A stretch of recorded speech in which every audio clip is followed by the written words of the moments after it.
माँ प्रतिमा recording studio Jamui.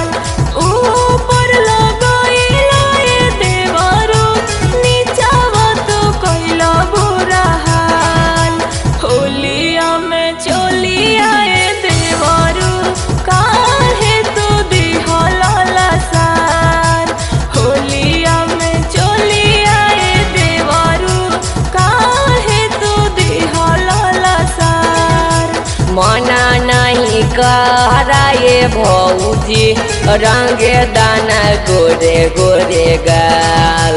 मना नहीं कराए भौजी रंगे दाना गोरे गोरे गाल।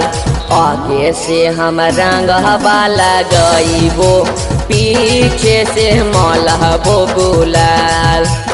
आगे से हम रंग वाला गईबो पीछे से डालबो गुलाल।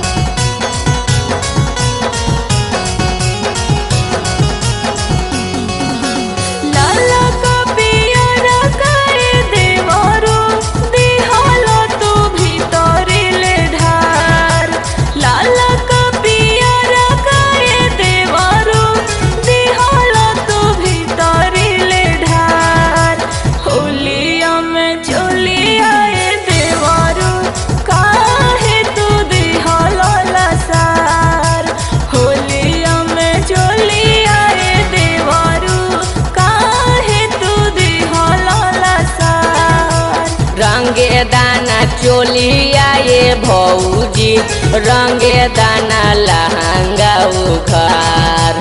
रंगे दाना चोलिया ये भौजी रंगे दाना लहंगा उखार। आगे से हम रंग वाला गईबो पीछे से मलहबो गुलाल। आगे से हम रंग वाला गईबो पीछे से डालबो गुलाल। सुनो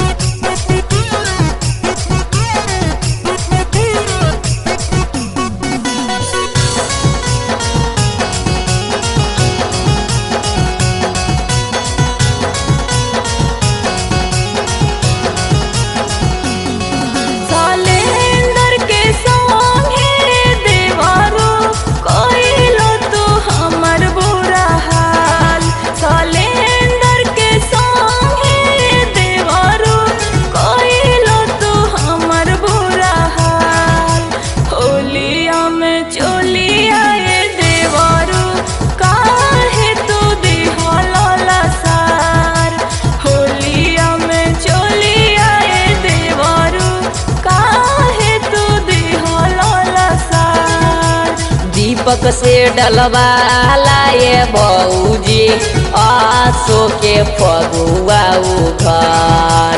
गोरे से रंगवाला ये भौजी आसो के फगुआ उघार। आगे से हम रंग वाला गईबो पीछे से मलबो गुलाल। आगे से हम रंग वाला गईबो पीछे से डालबो गुलाल। सुला है।